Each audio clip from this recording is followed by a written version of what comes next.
మొదలు పెట్టుకుందాం. ఇప్పుడు ఎఫెసీ రాసిన పత్రిక 3 అధ్యాయము 1-2 వచనాలు చదువుతున్నాను. ఈ హేతువు చేత అన్ని జనులైన మీ నిమిత్తము క్రీస్తు యేసు యొక్క ఖైదీనైన పౌలుని నేను ప్రార్థించున్నాను. మీ కొరకు నాకు అనుగ్రహింపబడిన దేవుని కృప విషయమై ఏర్పాట్ల గురించి మీరు విని ఉన్నారు. ఎట్లనగా క్రీస్తు మర్మము దేవదర్శనం వల్ల నాకు తెలియపరచబడిన సంగతిని గురించి ముందు సంక్షేపంగా వ్రాస్తుంది. మీరు దాన్ని చదివిన యెడల దాన్ని బట్టి ఆ క్రీస్తు మర్మమును గుర్చిన తల్లి జ్ఞానం గ్రహించుకొనగలరు. ప్రభువా నీకు వందనములు తండ్రి. ఎంతో కష్టతరంతో ఈ వాక్యం మీ సన్నిధిలో చెప్తున్నాను తండ్రి. అడుగు వాటన్నిటికంటే, ఊహించు వాటన్నిటికంటే అత్యధికంగా చేయగలిగే శక్తివంతుడైన దేవుడు నీవు. దేవానికి వందనములు. నీ కృప పొందే కొలది, నీ కృపావరం పొందే కొలది మేము నీ పరిచర్యకు కర్తలై ఉన్నాం, వారసులై ఉన్నాం. ప్రభా నీ పరిచర్యను పొందువారై ఉన్నాం. ప్రభా మేము నీ కృపావరము మాకు లభించే ప్రతి తండ్రి నీ పరిచర్యకు వారసులుగా మమ్మల్ని లిఖించుకున్నావు. ప్రభా తండ్రి ఏం మాట్లాడతావో ఇది నాన్న ప్రభావం మీ గంగాన్ని మమ్మల్ని హెచ్చించుకోమని ఏసునామములో స్తుతించి వేడుకుంటున్నాం తండ్రి. మీరు దయచేసి మ్యూట్ చేసుకుంటారా? నేను మధ్య మధ్యలో ఆఫ్ చేసి మ్యూట్ చేసుకోండి అని చెప్పాలా? చెప్పండి ఒకసారి దయచేసి. ఎందుకంటే ఈ మాటల్లో ఎక్కడెక్కడ వెళ్ళాలో అక్కడ వెళ్ళిపోతుంది దేశాల్లో. మీరు ఎంత బాగా విని చాలా జాగ్రత్తగా ఉండకపోతే మీ మాటలన్నీ రికార్డ్ అవుతున్నాయి. ఎక్కడికి వెళ్తుందో ఈ వాక్యం అక్కడ వాళ్ళకు కూడా వినిపిస్తుంది. దయచేసి మ్యూట్ చేసుకోండి. అన్ని జనుల నిమిత్తము క్రీస్తు యేసు యొక్క ఖైదీనైన పౌలుని నేను అంటున్నాడు. ఇది సేవకి లేక ఒక వ్యక్తి ఆత్మలో ఆ ఉన్నతమైన శక్తిని, ఆ యొక్క ఏమంటారు దాన్ని, ఇన్హెరిటెన్స్ అంటే ఆ స్వాస్థ్యాన్ని పొందటానికి ఎటువంటి స్థానాలు ఇందులో దాచిపెట్టబడి ఉన్నాయో అది మీ మధ్యలో చెప్తున్నాను. నేను పాయింట్ వైజ్ గా చెప్తున్నానంటే ఎక్కువ వివరిస్తే నేను రాసుకున్న 3 పేజీల్లో సగం పేజీ కూడా అవ్వదు. కాబట్టి సేవకు లేని మీరు పాయింట్ వైజ్ గా వాక్యాన్ని అర్థం చేసుకోవడానికి ప్రయత్నించండి.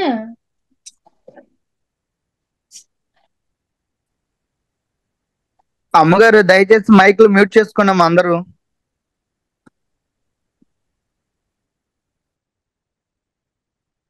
అనుజనులేని మీ నిమిత్తము అన్నాడు. అనుజనులేని మీ నిమిత్తము అన్నాడు.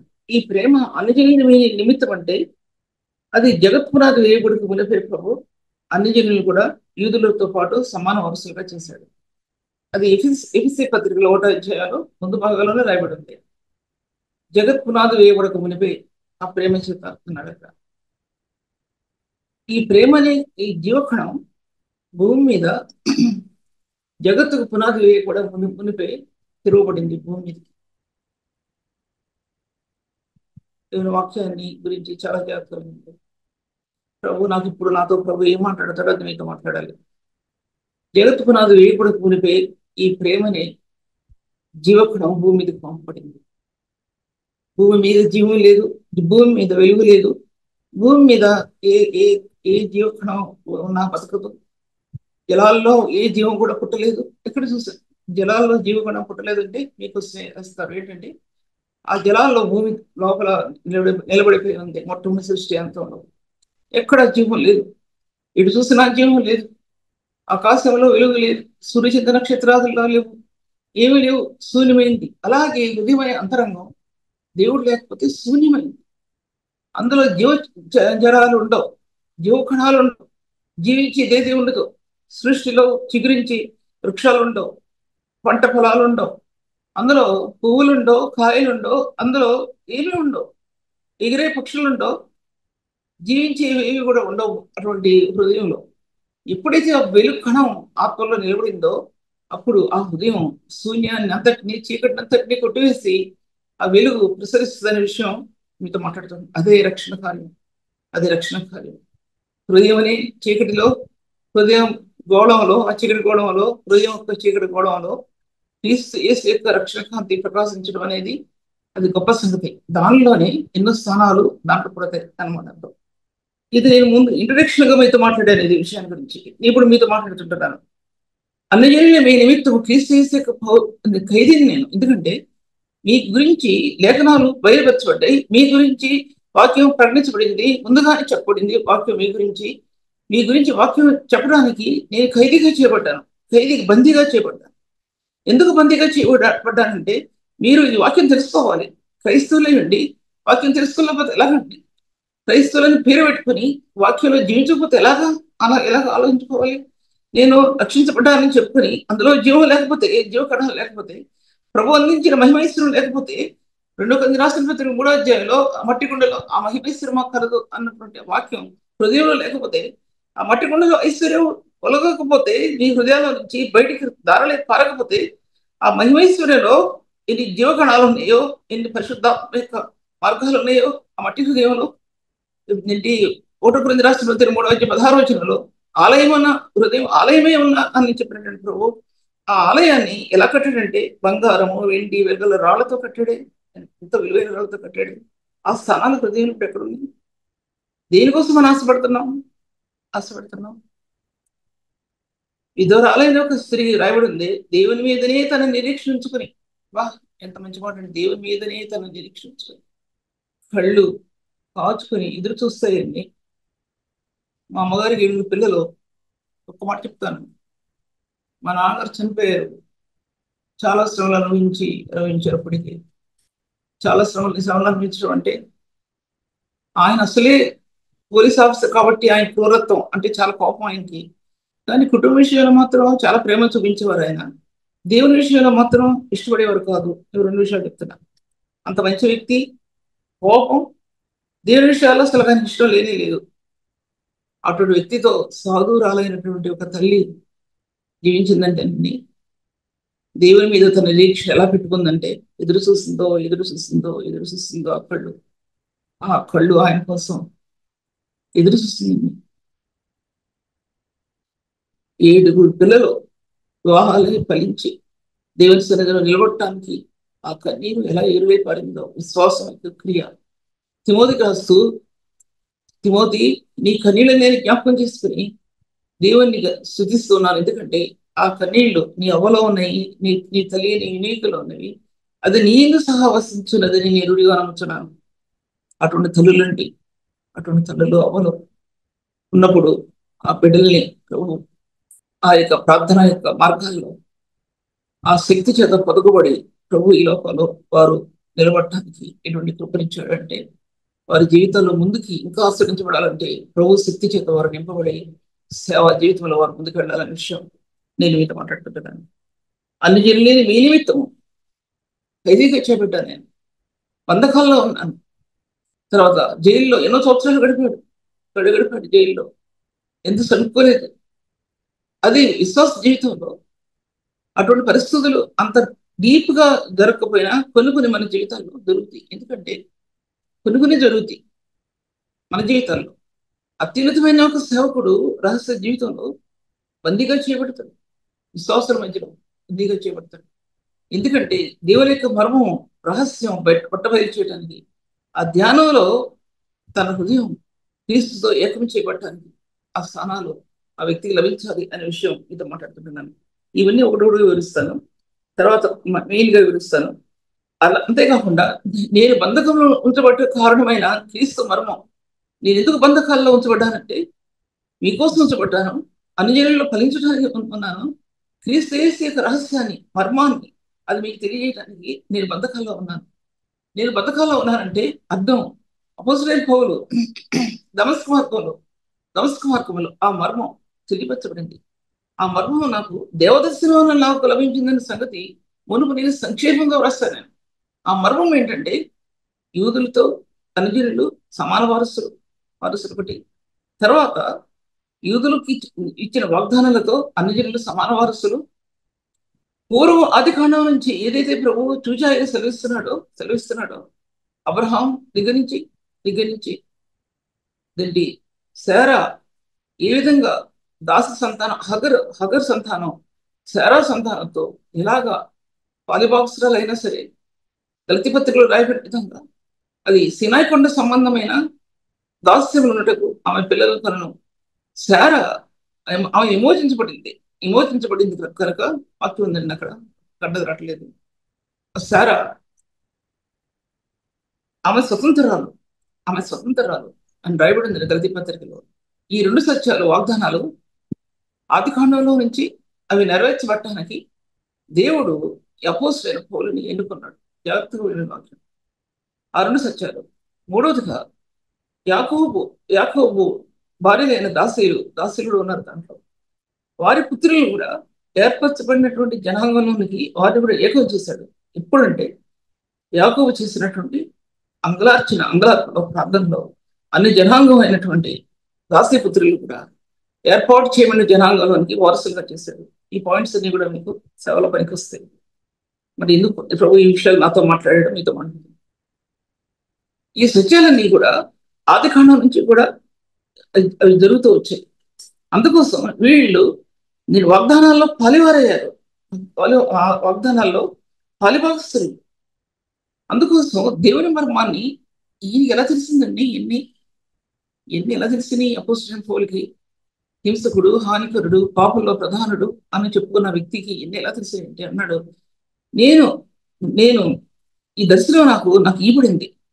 ఏమని ఇవ్వబడిందంటే, మొట్టమొదట నేను బంధకంలో ఉంచబట్టుకు కారణమైన క్రీస్తు మర్మమును అన్నాడండి ఒకటి.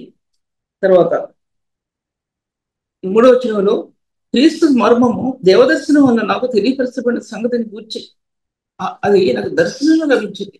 ఏం దర్శనం లభించింది? దమస్కు మార్గంలో దర్శనం లభించింది. దర్శనం అంటే ఇక మీరు కౌంట్ చేసుకోండి, దర్శనంలో ఉన్న తెగలు ఏంటో వన్ బై వన్ కౌంట్ చేసుకోండి. దర్శనం అంటే ఏంటో. దర్శనం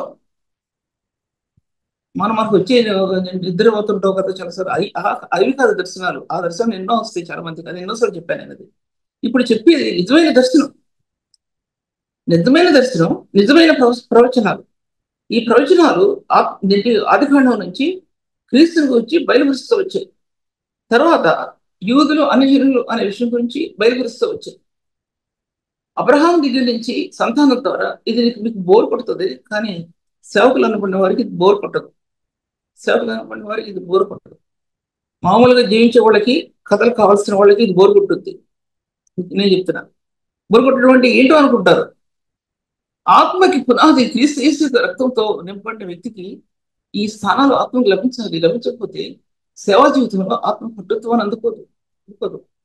ఇది మీకు లైన్ బై లైన్ చెప్తున్నాను. మీకు నేను లైన్ బై లైన్ చెప్పినా, తక్కువగా చెప్పినా, అది మీకు ఇది థింగ్స్, డీపర్ థింగ్స్ అంటే దాంట్లో వెళ్ళడానికి మార్గాలు చెప్తున్నాను మీకు నేను. దాంట్లో ఒక దర్శనం లభించింది నాకు దమస్కు మార్గంలో. ఏం దర్శనం లభించింది? చీకటిలో నడిచాడు, చీకటిలో బతికాడు, చంపడానికి వెళ్ళిపోతున్నాడు, సంఘాన్ని హింసించడానికి వెళ్ళిపోతున్నాడు. ఒక ప్రకాశమానమైనటువంటి మహిమా స్వరూపిని చూసినప్పుడు తన చీకటి హృదయంలో ఉన్న ప్రతి భావం కూలిపోయిందండి. ఎన్నోసార్లు చెప్పాను అది. తన చీకటి హృదయంలో ఉన్నటువంటి పాపం కళలో ఆ ప్రభు అసలు ఇతన్ని మార్చుకుని, అది అపోస్తలుడైన పౌలు ఒక్కడికి అలా జరిగిందండి. ఇతను మార్చుకుని తన సేవకు వాడుకోవాలి. అన్ని జనుల నిమిత్తం ఇతడు నేను ఏర్పరచుకునే సాధనం అన్నాడండి. అన్నయ్యతో మాట్లాడుతూ, అన్ని జనుల నిమిత్తం నేను ఏర్పరచుకునే సాధనం ఇతరు. ఎందుకంటే నల్లగొట్టి పడేశాడండి. అక్కడ నల్లగొట్ట పడేశాడు. ఏ హృదయంలో అయితే ఎన్ని చీకటి రేణువులు ఉన్నాయో, ఇంత చీకటి చేత బంధించబడ్డాడో తన శరీరం అంతట్లో కూడా, అందులో ఆ మహిమాయుక్తమైన వెలుగు ప్రకాశించిందండి. అది రక్షణ కాంతి, అది మహిమాయుక్తమైన కాంతి, మహిమేక ఐశ్వర్యం, కృపామహత ఐశ్వర్యం. ఈ 3-4 విషయాలు చెప్పారు. రక్షణ కాంతి, మహిమైశ్వర్యం, మహదైశ్వర్యం, ఇంకోటి చెప్పాను. ఇవన్నీ కూడా ఆత్మలో నిలబడిపోయాయండి. తను ఆ చీకటిలో ప్రకాశిస్తున్న వెలుగు చూశాడు, ప్రభువును చూశాడు. ఆ యొక్క అనుభవం, ఒక పాపైన మానవుడు క్రీస్తు యొక్క మహిమలోనికి రూపాంతరపరచబడటం అనేది ప్రధానమైందండి. పరిశుద్ధుడైన మహిమాస్వరూపైన ప్రభు ఈ పాపైన వ్యక్తిని రూపాంతరపరచడం అనేది ఈ రెండింటి మధ్య కలిగిన స్థానం చాలా పరిపూర్ణమైన స్థానం కలిగిందండి. ఇది ఒక వ్యక్తిలో జరగాలి. మనం అపోస్తలుడైన పౌలు కంటే పాపాత్ములు కాదని చెప్పుకోవచ్చు, కానీ అంతరంగంలో ఉన్న హృదయం చీకటి హృదయం అని మాత్రం నేను మీతో మాట్లాడుతున్నాను. మనకు తెలియని ఆలోచనలు, మనకు తెలిసిన ఆలోచనలు, మన తలంపులు, మన ఉద్దేశాలు, అందులో ఆ చీకటి కోణాలు, ఎన్నో కోణాలు ఉంటాయి. ఈ కోణాలు క్రీస్తు యేసు రక్తం ద్వారా అవి దుర్మాడబడతాయి. అంటే క్రష్ చేయబడితే క్రీస్తు యొక్క మహిమ కణాలు ఆత్మలో ప్రకాశించినప్పుడు జ్ఞానం అనేది అక్కడ పుట్టిందండి. జ్ఞానం అనేది అక్కడ పుట్టింది. నేను మీకు చెప్పే జ్ఞానం అంతా నాకు అక్కడ పుట్టింది, ఎక్కడ పుట్టలేదు. బైబిల్ గ్రంథానికి కనెక్టివిటీ అన్నమాట. ఈ రక్షణ యొక్క స్థానంలో జ్ఞానం అందులో ప్రకాశించడం నేను గమనించుకున్నాను. దేన్ని బట్టి కాదు, ఆత్మలో పరిపూర్ణమైన పరిశుద్ధమైన ప్రేమను, క్రీస్తు ప్రేమను హత్తుకున్న హృదయానికి జ్ఞానం ప్రకాశించిందండి. అది ఈ లోక జ్ఞానం కాదు, నిరర్ధకులే తప్పిపోవచ్చు, ఈ లోక అధికారుల జ్ఞానం కాదు, కానీ దేవుని జ్ఞానం మర్మంగా బోధిస్తున్నాను. అది అపొస్తలుడైన పౌలు 2 కొరింథీయులకు రాసిన 2వ అధ్యాయం రాయబడింది. దేవుని జ్ఞానాన్ని మర్మంగా మీకు బోధిస్తున్నాను. అర్థం చేసుకోండి సేవకులారా, అర్థం చేసుకోండి. ఓ సహోదరి చెప్తుందని తక్కువగా అంచనా వేయకండి. దేవుడు కొంతమందిని కొన్ని స్థానాల్లో నిలబెడతాడు ఆయన. కానీ నేను చెప్పే ఈ వాక్య భాగాలు మీరు ఎక్కడ వినకపోవచ్చు, లేదా ఇంతకంటే మంచి వినొచ్చు. నేను ఆ విషయం మీతో నేను మాట్లాడటం లేదు. దేవుని వాక్యాన్ని చదవడానికి ఎప్పుడైతే హృదయం సిద్ధపరచుకుంటుందో అప్పుడు ఈ వాక్యం యొక్క పరిపూర్ణత ఆత్మకంలోకి. నేను దినాన వాక్యం చెప్పడానికి ఇంకా నాకు అసలు బాగోలేదు. భయంకరమైన బ్యాక్ పెయిన్ వస్తుంది. అసలు 3 రోజులు 4 రోజులు భయంకరంగా ఏడుస్తున్నా దేవుని సన్నిధిలో. నేను ఏడ్చేయడం ఎందుకంటే ఈ డ్యూమిటీకి ఎలా తీసుకుంటా అప్పుడు నేను కూర్చొని అనుకుని నా దుఃఖం అంతులేదు. నేను నా తమ్ముడికి ఫోన్ చేస్తాను. ఒకటే నేను దేవుడి దినాన వాక్యం నా నోటి వెంట చెప్తున్నా మీకు, నేను తీసుకోను అనే మాట నా నోటి వెంట రాలేదు అప్పుడు. అంటే నాకు ఇలా బాగలేదు కొంచెం, రేపు మీటింగ్ ఉందా అసలు అంటే ఉందా, నేను రేపు అనే మధ్యలో ఆపేసాడండి అట్లా. ఎందుకంటే తీసుకోను అనే మాట రాకుండా ఆపేసి అన్నా. నా కళ్ళంటే నీళ్లు చుక్కలు కింద జలజల రాలేదు అలా మాట్లాడినప్పుడు. కానీ చెప్పలేదు. మీరు నమ్మితే నమ్మండి, వెంటనే నా ఈ పడవలో అని చెప్పి అదే స్పాట్ లో వెంటనే తగ్గిపోయి మామూలు విషయంగా ఎంత సతాన్ని శోధిస్తుందో ఆలోచించుకోండి. అనుకున్నాను, ప్రభా నీ కృప ఎటువంటిదంటే అపరిమితమైన మహత్యం నీ కృపలో దాచిపెట్టబడి ఉంది ప్రభా అనుకున్నాను. రాత్రి టైంలో ఎంత కన్నీరు కార్చారంటే ఆయన కనవచ్చి స్తుతించి, ప్రభువాను ఎంత నమ్మదగిన దేవుడు అనుకున్నాను. పొద్దున్నే 6 గంటలు లేసానండి. మీకు ఎందుకు చెప్తున్నానంటే నేను ప్రభు సేవ నిమిత్తం, ప్రభు నిమిత్తం ఏర్పరచబడినటువంటి జనులు, ఏర్పరచబడినటువంటి సేవకులు ధన్యులు. వారి ద్వారా సేవ ప్రతిఫలిస్తుంది. ఈ లోకంలో విహరించే వారికి, ఈ లోకంలో తిరిగే వారికి సేవా జీవితం అనేది అర్థం కాదు. ఆత్మచేత దేవుని నిలబడిన వారికి, ఏ వ్యక్తికైనా సరే ఆ సేవా జీవితంలో ఆత్మలో ఆ ఫలం పడుతుంది అనే విషయం మీతో మాట్లాడుతుంటున్నాను. అపొస్తలుడైన పౌలు దమస్కు మార్గంలో లభించినటువంటి ఆ మార్గాలు ఎన్ని లభించినాయో ఎన్నోసార్లు చెప్పాను, కానీ ఇప్పుడు ఎన్ని చెప్పడానికి కుదరదు. చదివితే మీకు అర్థం అవుద్ది. అక్కడ మహిమ కలిగిన సువార్త ద్వారా ప్రభు ఆయన పిలిచాడు. మహిమ కలిగిన సువార్త అని రాయబడిందండి. ఎక్కడ రాయబడిందంటే 2 కొరింథీయులకు రాసిన 4వ అధ్యాయంలో రాయబడింది. మహిమ కలిగిన సువార్త అంటే ప్రభు మనకి ఇచ్చినటువంటి ఈ సువార్త, కలువరి శిలువలో ఆ సువార్తలో మహిమ కలిగిన సువార్త దాచిపెట్టబడి ఉంది. కలువరి శిలువలో రక్తంలో ఆ సువార్త నీకు అందుతాయి. అందులో మహిమైన స్వార్థ ఆత్మకు అందుతుందండి. ఇదే అందకపోతే అదే ఏ విధంగా అందుతుంది? అందదు కదా. ఇది అందకపోతే అదే విధంగా అందుతుంది. ఈ రక్షణ స్వార్థలో ఆ రక్త కోణాలు మహిమైన కోణాలు ఏకమై చుట్టుకుపోయినాయి. మనల్ని ప్రేమించిన ప్రేమలో చుట్టుకుపోయినాయి. దానికోసం జీవిస్తావా? ఈ లోకంలో అనేక ఆశల కోసం ఆ పరిశుద్ధమైన పరిచర్యని సాధారణంగా అప్పగిస్తారా? ఎంతమంది ఉన్నారు అలాగా?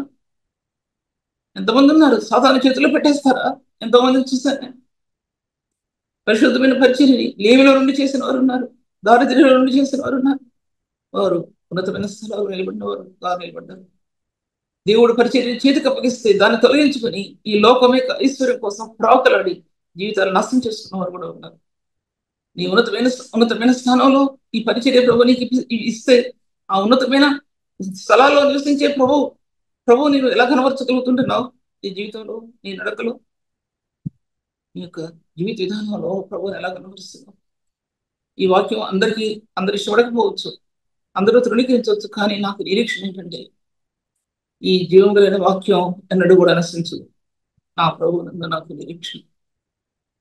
కొంతమంది సేవకుల్లో కలిస్తే వారు వందల మందికి, వేల మందికి స్వార్థ ప్రకటిస్తారు. అది నా నిరీక్షణ.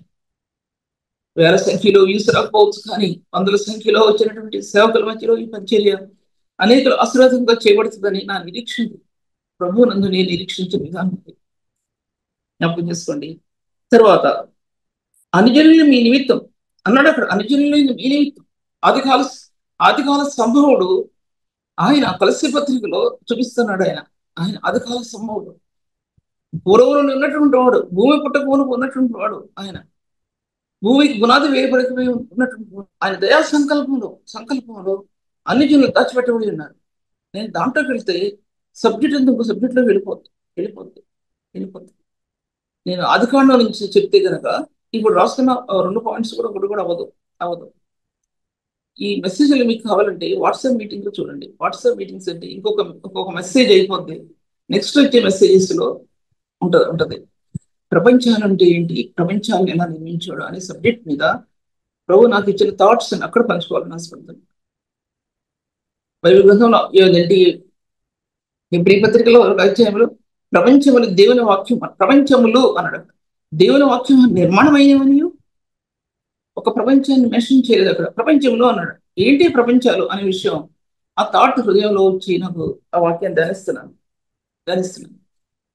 మీరు ఒక్కచోటే కాదు, మీరు దయచేసి సంతాన నవీన్ అని ఆన్లైన్లో కొట్టండి. ఆన్లైన్లో కొడితే మెసేజెస్ వస్తాయి. ఇది ఒక మెసేజే కాదు, 1025 మెసేజ్లు ఉన్నాయి దాంట్లో. 1025 మెసేజ్లు ఉన్నాయి. ఎందుకు మీకు చెప్తున్నానంటే ఒక అల్పురాలైన ఒక వ్యక్తి ద్వారా సేవను ఆయన చేయించుకోవడానికి ఎంత గొప్ప కృప కలిగిన దేవుడు అండి ఆయన అనే విషయం మాట్లాడుతున్నాను. కానీ నా విషయం కాదు మాట్లాడేది.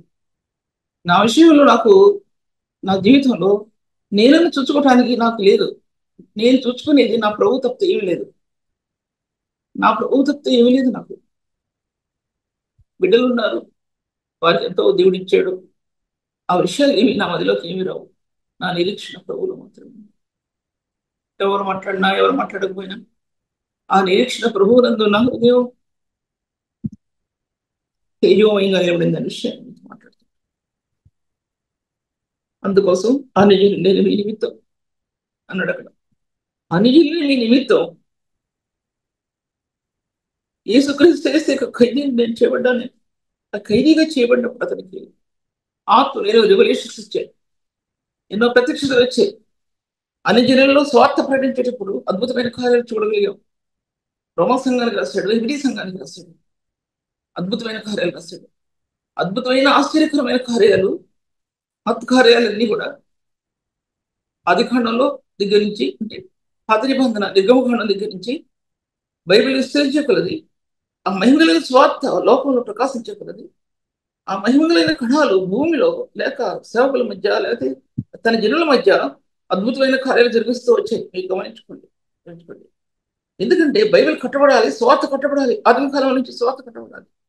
అన్ని జనాంగం మధ్యలో అద్భుతమైన కార్యాలు, ఆశ్చర్యకరమైన కార్యాలు జరగకపోతే స్వార్థ కట్టబడడానికి సాధ్యం కాదు. అప్పుడు బైబిల్ పూర్తిగా బైబిల్ రాలేదు. 5 ఖండాలు, ఆదికాండం, నిర్గమకాండం, లేవికాండం, సంఖ్యాకాండం, ద్వితీయోపదేశకాండాలు, 5 ఖండాలు మోషే రాసినటువంటి 5 ఖండాలు. ఇలా బైబిల్ నెమ్మదిగా సమకూర్చబడటం ప్రారంభించింది. ఆయన శక్తి చేత, అద్భుతాల చేత, ఆశ్చర్యకరమైన కార్యాల చేత, మహత్కరమైన కార్యాల చేత, ఆయన వాక్ చేత, బైబిల్ గ్రంథం కట్టబడుతూ వచ్చింది. మీకు వివరణగా చెప్తున్నా, కట్టబడుతూ వచ్చింది. అప్పుడు బైబిల్ పూర్తిగా లేదు, ఖండాలు మాత్రమే ఉన్నాయి. ఈ 5 ఖండాలని, ఈ యొక్క స్థానాన్ని మోషే సమకూర్చి రాశాడు, ఈ 5 పుస్తకాలను కూడా. అప్పుడు దేవుడు మోషేతో ముఖాముఖిగా మాట్లాడాలి. ఇలా మాట్లాడకపోతే ఆ బైబిల్ గ్రంథం తను ఎలా రాస్తాడు? ఒక వ్యక్తి నేటి దినంలో ప్రభు యొక్క మార్గాలు చెప్తున్నాడంటే తను అనుభవించగలగాలి. అనుభవించకపోతే కట్టుకథలు చెప్పాలంటే నిలబడి, పనికిరాని కట్టుకథలు, గాలికి ఎగిరిపోయే కట్టుకథలు, కల్పనా కథలు, బొమ్మల కథలు, జంతువుల కథలు, అవి పరిశుద్ధమైన సన్నిధిలో దేవుని నీతిని నెరవేర్చలేవు. అటువంటి వాటిని సంఘ వ్యవస్థలో వాక్యోపదేశాలు తీసుకొస్తే సంఘ సభ్యులకు గత ఏంటి, వారి గత ఏంటి? గాలి కొట్టుపోయి పొట్టు లాంటి విషయాలను తీసుకుని వస్తాయి. అపారమైన దేవుని సంపద బైబిల్ గ్రంథంలో దాచబడి ఉంటే వాటిని బోధించకుండా ఉండేవారు ఎవరంటే క్రీస్తు రక్షణ మార్గాన్ని కనుగొనలేని వారు, రక్షణ యొక్క శక్తిని అనుభవించలేనటువంటి వారు. అన్నమాట అర్థం. అందుకోసం అందుకోసం అన్ని జనులు మీ నిమిత్తం ఎందుకు నేను ఖైదీగా చేయబడ్డానంటే ఆయన దాంట్లో రాసుకుంటూ వస్తున్నాడు. రాసుకుంటూ వస్తున్నాడు దాంట్లో. ఎందుకు చేయబడ్డానంటే ఈ మర్మాలన్నీ అపోస్తలుడైన పౌలుకి ఎప్పుడు బయలుపరచబడ్డాయండి? ఖైదీగా ఉండగా బయలుపరచబడ్డాయి. తను తను నేను సిలువ వేయబడిన క్రీస్తులో ఆ మహిమ స్వరూపాన్ని చూడటం, కొంతకాలం స్వార్థ ప్రవహించిన తర్వాత అపొస్తలుల కార్యాలు చూడండి, చూస్తే ఆయన ఖైదీగా ఎన్ని సంవత్సరాలు ఉన్నాడు. ఖైదీ ఎక్కడ చూసినా ఖైదీగా ఉన్నాడు. పత్రికలు ఎక్కడ చూసినా ఖైదీగా ఉన్నప్పుడు రాసినవి. బైబిల్ గ్రంథంలో పత్రికలు అన్ని ఖైదీగా ఉన్నప్పుడు రాసినవి, బంధించబడిన స్థితిలో ఉన్నప్పుడు రాసినవి. ఆ ప్రభు తనలాగా జ్ఞాపకం చేసుకోకపోతే ఈ సజీవమైన దేవుని వాక్యం కొత్త నిబంధనలో పత్రికలు ఎలా ఎలా నిలబడేది? దేవుడు ఒక బైబిల్ గ్రంథాన్ని ఆయన ఏర్పాటు చేయడానికి అపోస్తలుని ప్రవక్తల్ని ఎలా ఎన్నుకున్నాడు ఆయన, ఆదిమకాల ప్రవక్తలు ఎలా ఎన్నుకున్నాడు ఆయన అనే సత్యాలన్నీ కూడా ఈ బైబిల్ గ్రంథంలో దాచిపెట్టబట్టడానికి దేవుడు ఆదికాండంలో మోషేతో ప్రభు ముఖాముఖిగా మాట్లాడుతూ వచ్చాడండి. ముఖాముఖిగా మాట్లాడుతూ వచ్చాడు. నా ఇల్లంతట్లో నమ్మకమైన వాడు, సాధువైనటువంటి వాడు, ఆయన దీన స్వభావం కలిగిన వ్యక్తి. అతని మీద మాట్లాడే దాంట్లో అతని మీద మాట్లాడటానికి నేను బైబిల్ ఎందుకు భయపడలేదు అన్నాడు. అహరోన్తో మిరియాంతో అన్నాడు అది గురించి మాట్లాడటానికి మీరు ఎందుకు భయపడలేదు? ఎందుకంటే బైబిల్ గ్రంథాన్ని మొదలుపెట్టి రాయటానికి ఆ వ్యక్తిని మోషే ఎన్నుకున్నాడు. ఎంతో మంది ఉన్నారు. అప్పుడు మోషేతో ముఖాముఖిగా మాట్లాడాడు. ఓ తల్లి చేతుల్లో మరణించే ఆ కుమారుడు తల్లి చేతుల్లో ఎలా పెరిగాడో అది అనమాట. తల్లి చేతుల్లో ఈ తల్లి చేతులు ఎటువంటి అంటే కెరూబుల రెక్కలు. అతి పరిశుద్ధ స్థలంలో కూడా విడిపోయాయి ఆ రెక్కలు. అతి పరిశుద్ధ స్థలంలోకి వెళ్ళి ఆ రెక్కలు బయటికి కనబడతలా, ఎవరికి కూడా కనబడవు ఆ రెక్కలు. చేతులు జాజి ప్రార్థించిన ఆ తల్లి రెక్కలో కన్నీటితో విడుదల కోసం బయటికి ఎక్కడ కనబడవు. ఆ రెక్కలు ఎక్కడ ఉంటాయి? అతి పరిశుద్ధమైన స్థానాల్లో ఉంటాయి. అవి బయటికి కనబడకుండా ఉన్నాయి. తల్లి యొక్క ప్రార్థన ఎటువంటిదో, ఆ తల్లికి ఎంత గొప్ప పరిచయం ఇచ్చాడో, సంఘంలో ఎంత నిలబెట్టుకుంటాడో అది ఆయన ఇష్టం. మనం ఏదో ఊళ్ళో ఉంటే జరిగేది కాదు. మనం ఏదో గొప్ప చేసుకుంటానికి ఏది జరగదు. ఉన్నతమైన స్థానంలో కలిగిన వ్యక్తి అణిమణి ఉంటాడు. అణిమణి ఎవరు కనబడకుండా దేవుడు వారిని ఏర్పాటు చేసుకుంటాడు అనే విషయం మీతో నేను మాట్లాడుతుంటున్నాను. ముందుకెళ్తున్నాను ఇక నేను. అప్పుడు అన్ని జనాంగంలో స్వార్థ ప్రకటించబడాలి. ఎక్కడంటే ఏసేవు అక్కడ వెళ్ళిన తర్వాత, అమ్మబడిన తర్వాత అన్ని తెలుసుకుంటా మీకు. ఫరో అంతటా వాడు అయిన తర్వాత అతనిలో ఉన్న జ్ఞానం, ఐగుప్తుల జ్ఞానం ఒకటి అధికమైన జ్ఞానం. అతనిలో ఉన్న జ్ఞానం ఫరో కంటే అధికమైనటువంటి జ్ఞానం. అతనిలో ఉన్న జ్ఞానం ఎలా లభించింది అంటే అతనికి అని చెప్పలేను కాబట్టి నేను 2 పాయింట్లు చెప్తున్నా. అతనికి ఆ జ్ఞానం ఎక్కడ లభించిందంటే పాపాన్ని జయించడంలో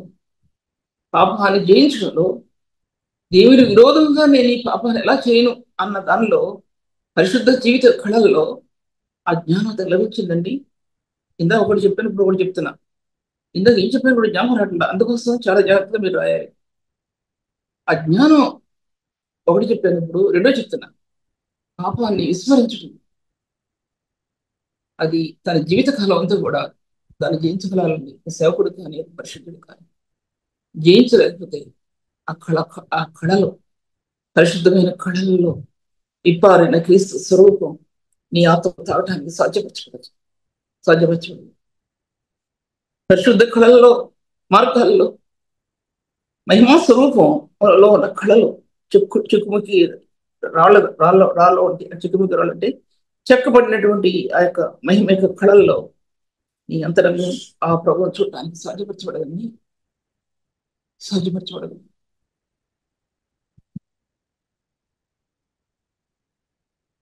మీకు కనిపిస్తుందండి? మీకు స్క్రీన్ కనిపిస్తుందా? హలో, ప్రైజ్ లాడమ్మ గారు. మీకు కనిపిస్తుందండి? కనిపిస్తుందమ్మా.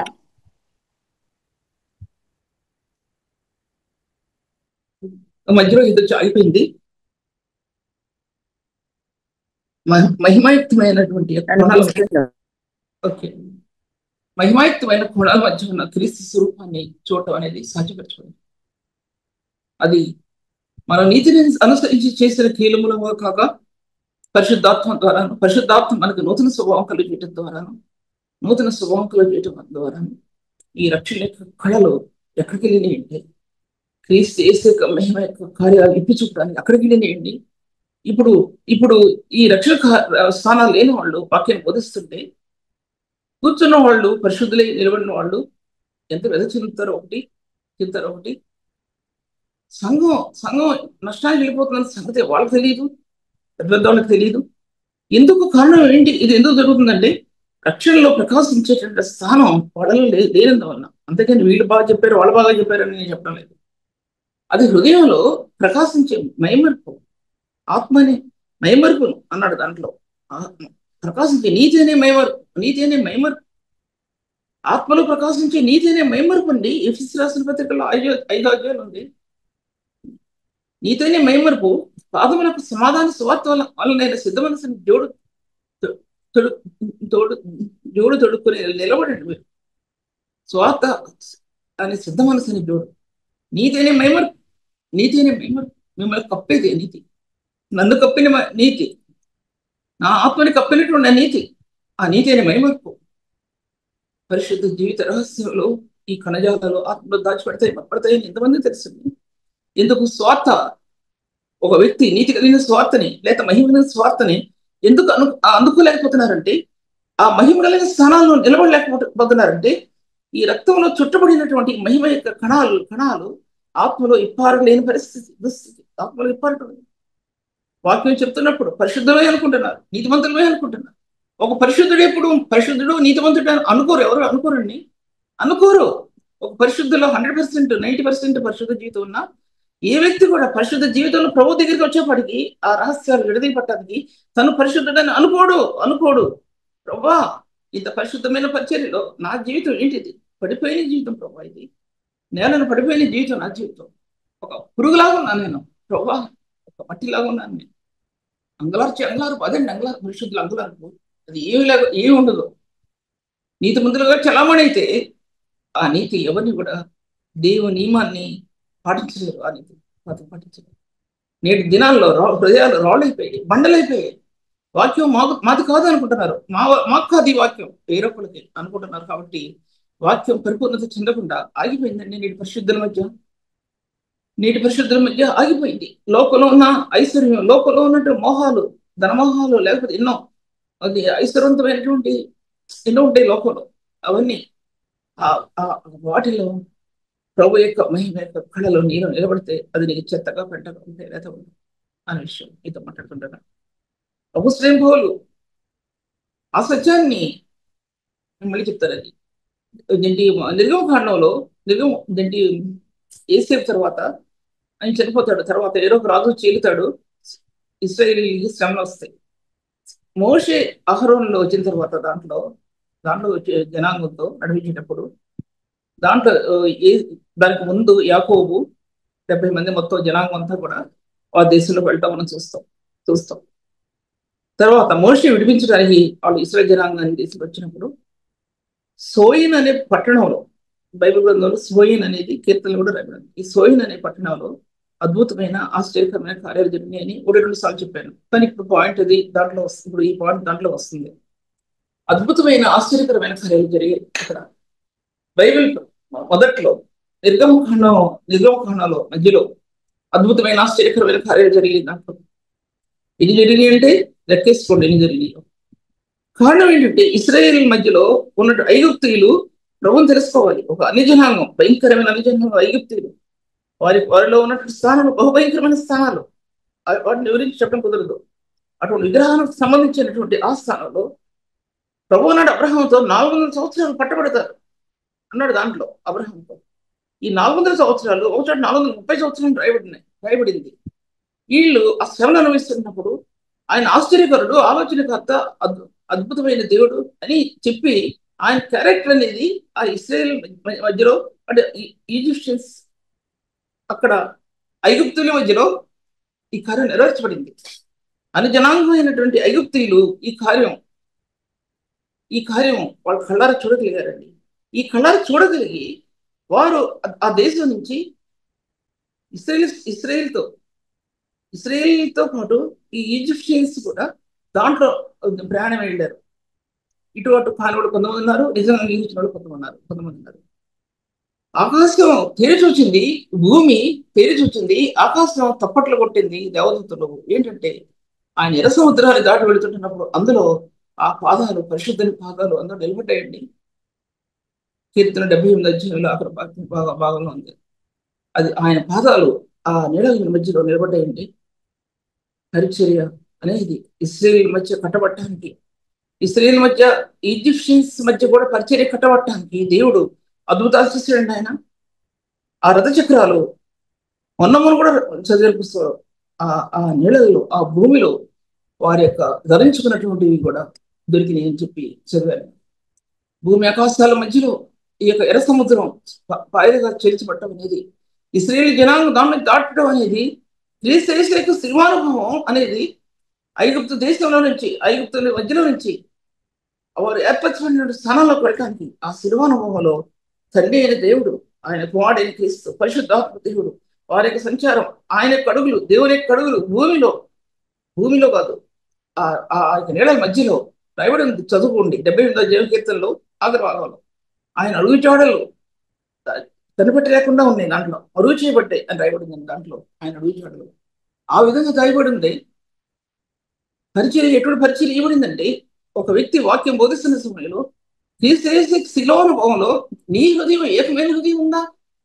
ఏకమైన హృదయం, ఆ పరిశుద్ధ ప్రేమను హత్తుకున్న హృదయం ఉందా? దాన్ని హత్తుకుంటే నేను ఎవరైనా సరే ఈ లోకం యొక్క పాపంలో కానీ అపవిత్రతలో కానీ పడటానికి సాధ్యపరచబడదు. ఒకటి పరిశుద్ధమైన సేవని చేస్తారండి. చూడండి, నిరోగి రసన పత్రికలో రాయబడింది. ఆ మాట చదువుతారు, ఇంత కంటదవచ్చు కానీ ఒక మాట చదివి చెప్పాలి. రోమి రసన పత్రిక 12వ అధ్యాయంలో, రోమి రసన పత్రిక 12వ అధ్యాయం, రోమి రసన పత్రిక 15వ అధ్యాయంలో ఆఖరి భాగాలు చూడండి, 15వ వచనంలో రాయబడింది. అయినను అన్ని జనులను అర్పణ పరిశుద్ధాత్మ వలన పరిశుద్ధపరచబడి ప్రీతికరమగినట్లు నేను స్వార్థ విషయమై యాజక ధర్మం జరిగించు. అయినను అన్ని జనులు అను అర్పణ పరిశుద్ధాత్మ వలన పరిశుద్ధపరచబడి ప్రీతికరమగినట్లు నేను స్వార్థ విషయమై యాజక ధర్మం జరిగించు. దేవుని చేత నాకు అనుగ్రహింపండ కృపను బట్టి అన్ని జనుల నిమిత్తము యేసుక్రీస్తు పరిచారకునైతే ఎటువంటి సేవ జరిగించాడంటే అన్ని జనుల అర్పణ, యూదుల అర్పణ మాత్రమే కాదు, అన్ని జనుల అర్పణ పరిశుద్ధాత్మ వలన పరిశుద్ధపరచబడి దేవునికి ప్రీతికరమగినట్లుగా, దేవునికి ప్రీతి అర్పణ అన్ని జనులు అలా అర్పణ చేయబట్టడానికి ఆయన రోమా సంఘానికి రాశాడండి. అద్భుతాలు, ఆశ్చర్యకరమైన కార్యాలు, ఏమో పరిశుద్ధాత్మ వరాలు అనుగ్రహించబడి అని చెప్పి 14వ అధ్యాయంలో మళ్ళీ రాయబడి ఉన్నాయి. ఒకసారి చెప్పాను కాబట్టి ఇప్పుడు చదువుతాను. 18వ వచనంలో ఏలైనగా అన్ని జనులు విధేయులగినట్టు వాక్యం చేతను, క్రియ చేతను, గురుతుల బలం చేతను, మహత్కాలముల బలం చేతను, పరిశుద్ధాత్మ బలం చేతను క్రీస్తు నా ద్వారా చేయించిన వాటిని గుర్చే కానీ మరి దేని గురించి నేను మాట్లాడ తెగింపను, దేని గురించి కూడా నేను మాట్లాడను. ఎందుకంటే గురుతుల బలం చేత, పరిశుద్ధాత్మ బలం చేత, మహత్కార్యముల చేత దేవుడు ఆ పరిచర్యని, ఇశ్రాయేలు మధ్య ఆ పరిచర్య, అనుజనాంగమైన ఐగుప్తీయులు కూడా, వాళ్ళు కూడా ఆ పరిచర్య కొనసాగించబడటానికి ఎలా ధరించాడంటే సేవని ఎలా ధరించుకుంటూ వచ్చాడు. ఆ సేవ జీవితంలో ఈ బైబిల్ గ్రంథం నిర్మించబడుతుంది, ఏర్పాటు చేయబడుతుంది. నిర్గమకాండంలో ఇవన్నీ కూడా బైబిల్ అనేది రెండవది ఆదికాండం నుంచి తర్వాత నిర్గమకాండం అనేది, అందులో వారు ఎలా నడిచారు దేవునితో, మోషే దేవునితో ఎలా నడిచాడు. నేను మీకు చెప్పే విషయం, జ్ఞానం అనేది ఎలా అభివృద్ధి చెందిందంటే, ఎర్ర సముద్రంలో పడి ఇశ్రాయేలు వెళ్తున్నప్పుడు వాళ్ళు ఏం చూస్తుంటారండి, ఇళ్లలో జ్ఞానం ఇలా విడదీయబడిందండి. భూమిలో ఏమున్నాయి, జ్ఞానం విడదీయబడింది. శిల్వానుభవంలో ఒక వ్యక్తి నడిస్తే ఈ బైబిల్ గ్రంథం విడదీయబడుతుందండి. ఏదో కట్టుకథలు చెప్పడానికి కాదు బైబిల్ గ్రంథం. ఆత్మలో ఒక వ్యక్తి శిల్వానుభవం నడిస్తే ఈ బైబిల్ గ్రంథం అర్థమవుతుంది. ఈ బైబిల్ గ్రంథం విడదీయబడుతుంది. ఈ సత్యాలు ఆత్మకు అర్థమవుతాయి. ఆకాశం జయధ్వని చేసింది దేవదూతలు. భూమి చప్పట్లు కొట్టింది కెరటాలతో, నీళ్లలో ఆ శబ్దాలు. భూమి ఆకాశాలు ఏకమయ్యాయండి. మధ్యలో నుంచి మధ్యలో నుంచి ఇశ్రాయేలు జనాలు నడుస్తుంది. చరిత్రార్థకమైనటువంటి ఈ సత్యాలు చరిత్రలో ప్రింట్ చేయబడ్డాయండి. ఇవి ప్రింట్ చేయబడ్డాయి. అందుకోసం ఇశ్రాయేల్లో జ్ఞానం ఎందుకంత అభివృద్ధి చెందిందంటే, ఆ జ్ఞానం ఇశ్రాయేల్ అంత అభివృద్ధి చెందిందండి. వాళ్ళతో పర్ఫెక్ట్ గా ఉన్నారని చెప్పడం లేదు నేనేమి. భయంకరంగా ఉన్నారు కొన్ని పరిస్థితులు, చాలా మంది, సగం మంది ఉన్నారు. కానీ ఇశ్రాయేలుని తన బిడ్డలుగా రాణిగా ఎన్నుకున్నాడు. ఆయన రాణిగా, తన జనాంగంగా, తన రాణిగా, తన సొత్తుగా ఎన్నుకున్నాడండి ఇశ్రాయేలుని. ఈ జ్ఞానం, అతీతమైన జ్ఞానం వారి ఆత్మలకు అందిపోయిందండి. సముద్రాలు చూసినప్పుడు, నోహ ఓడ నీళ్ళలో పడి పైకి వెళ్తున్నప్పుడు, తర్వాత మళ్ళీ ఓడ అరారాత పని దిగే వాళ్ళు తిరిగి వచ్చినప్పుడు ప్రపంచాలు ఎలా ఉన్నాయి అనేది, ఈ జ్ఞానం అనేది ఈ యొక్క దైవజనులకు వాళ్ళకి అర్థమైపోయిందండి. దీర్ఘకాలం జీవించారు వాళ్ళు. 800 సంవత్సరాలు 900 సంవత్సరాల పూర్వకాల ప్రవక్తలు జీవించారు. ఈ జ్ఞానం అనేది ఈ బైబిల్ గ్రంథంలో, ఈ గోళంలో, ఈ మట్టి గోళంలో కట్టబడుతూ వచ్చిందండి. జ్ఞానం అది ఇశ్రాయేలు మధ్య మొట్టమొదటి కట్టబడి ఈ జ్ఞానం, అతీతమైన జ్ఞానం. మీకు ఎందుకు చెప్తున్నానో నాకు తెలియదు, కానీ పాయింట్స్ నేను డైవర్ట్ అయిపోతున్నాయి నాకు. ఇది ఇప్పుడు మీకు చెప్పే సబ్జెక్ట్ కాదు ఇది. ఇది మీకు చెప్పే సబ్జెక్ట్ కాదు, కానీ పాయింట్స్ డైవర్ట్ అవుతుంది. ఆ సమయంలో జ్ఞానం ఏమున్నాయి, ఏమున్నాయి, ఎన్ని మెటల్స్ ఉన్నాయా, వాళ్ళు ఎన్ని సంచులు నింపుకున్నారో దాంట్లో మెటల్స్ తో, స్టోన్స్ తో, పచ్చలతో, వైడూర్యాలతో. 6 దిగ్గవ ఖండాన్ని కాలం మధ్యలోకి వచ్చేప్పటికీ దేవుని మందిరాన్ని నిర్మించడానికి మీరు తీసుకురమ్మంటే ఎంతో మంది బంగారాన్ని, తర్వాత విలువైన రాళ్ళని తీసుకొచ్చారు. పెద్దలు ఏం చేశారంటే, దాంట్లో పెద్దలు ఉంటారు కదా, పచ్చలు తీసుకొచ్చారండి. దాంట్లో ఎక్కడ లభించేయండి వీళ్ళకి. ఆ యొక్క సముద్రం దాటుతుంటున్నప్పుడు దేవుడు వారి మధ్యలో ఉంటున్నప్పుడు వీళ్ళెవరికి తెలియదు ప్రభు వారి మధ్యలో ఉన్నాడని. ఆ విలువైన రాళ్ళు దేవునితో లభిస్తాయండి మనకి. దేవుడు లేకుండా ఆ విలువైన రాళ్ళు లభించవు. దైవత్వం అనేది నీలం అనేది, కానీ పచ్చనేది నీతి న్యాయాలు అనేవి, అది నీతి న్యాయానికి గుర్తు పచ్చనేది. ఇవి ఎక్కడ పొదగబడ్డాయి అంటే బైబిల్ తెలుసు. లేవి ఖండంలో లేకపోతే నిర్గమకాండంలో ప్రధాన యాజకుని యొక్క బ్రెస్ట్ ప్లేట్ లో ఈ 4, 3, 4, 12 రత్నాలలో 12 పేర్లు చెప్పబడ్డాయండి. ఇవి చెప్పబడ్డాయి. ఇది యాకోబు నక్షత్రం యెరూషలేము కోట మీద ప్రకాశించినప్పుడు ఈ 12 రత్నాల యొక్క కాంతి అందులో దాచిపెట్టబడిందండి. దాంట్లో దాచిపెట్టబడింది. అవి మామూలుగా కావు. నిశ్చిత పర్వత శ్రేణిలో నుంచి కొట్టబడినటువంటి అవి ఈ భూమిలో దొరికిన వీళ్ళకి మామూలు రత్నాలు అనుకుందాం, కానీ వాళ్ళు దొరికిన నిశ్చిత పర్వత శ్రేణిలో కొట్టబడిన రత్నాలండి.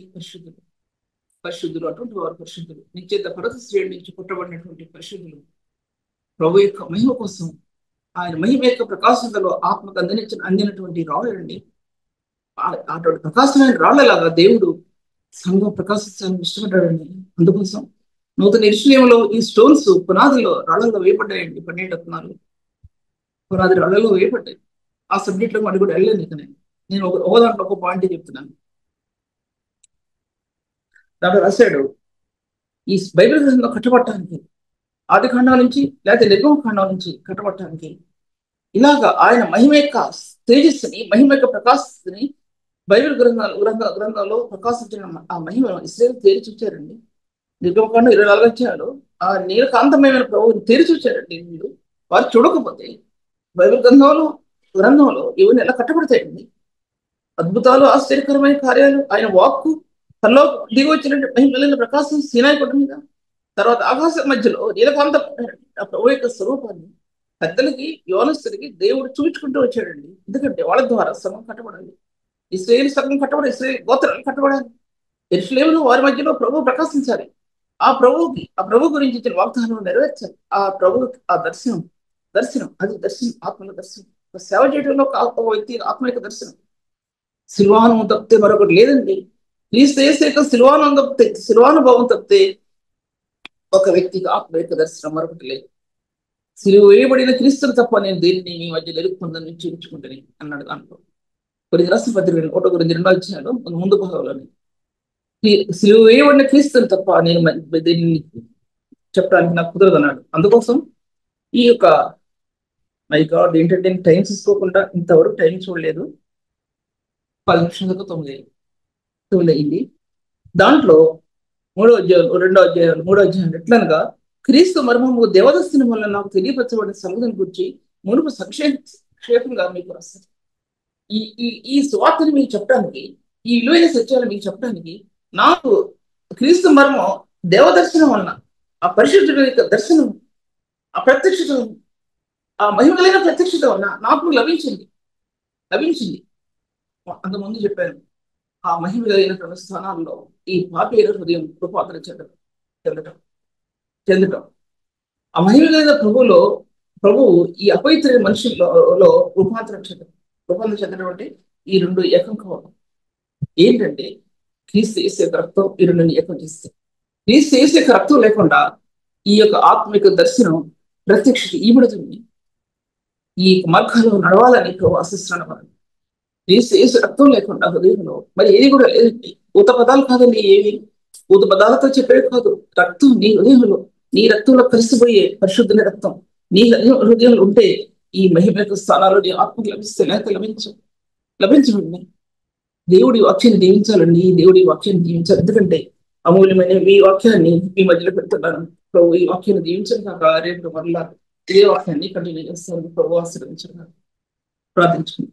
తండ్రి వందనములు ప్రభు, గొప్ప దేవుడు తండ్రి, నీ విలువైన మార్గాలు, నీ విలువైన సత్యాలు, ఆ రివల్యూషన్ ప్రత్యక్షత ఆత్మకి ప్రభు బయలుపరిచిన ఈ సత్యాలన్నింటినీ నీ బిడ్డలకు అనేకులకు వివరించుంటుండగా ప్రభు, ఈ కొద్ది పరిచర్యలో నీ మహిమ కలిగిన కణాలు ఉన్నాయి ప్రభు, నీ జీవం కలిగిన కణాలు ఉన్నాయి.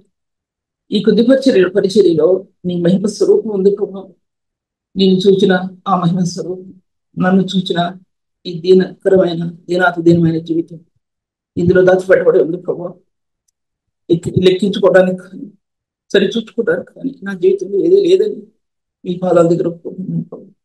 నేను నీకు లేని హృదయానికి నోరు గ్రహించిన స్థానాలు చాలా విలువైన స్థానాలు ప్రభు.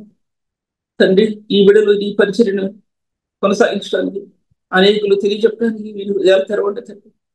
దేవ తెరవండి ప్రభు. అనేకులకు వాక్యం చెప్పి ప్రభు ఈ సన్ని తీసుకురావటానికి వాళ్ళ హృదయాలు తెరవండి ప్రభు.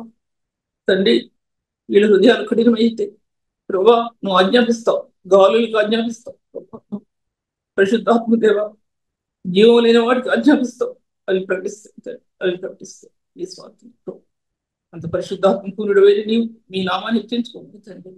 నాతో మీరు యేసు నామములో స్తుతించి పెట్టుకుంటున్నాను తండ్రి.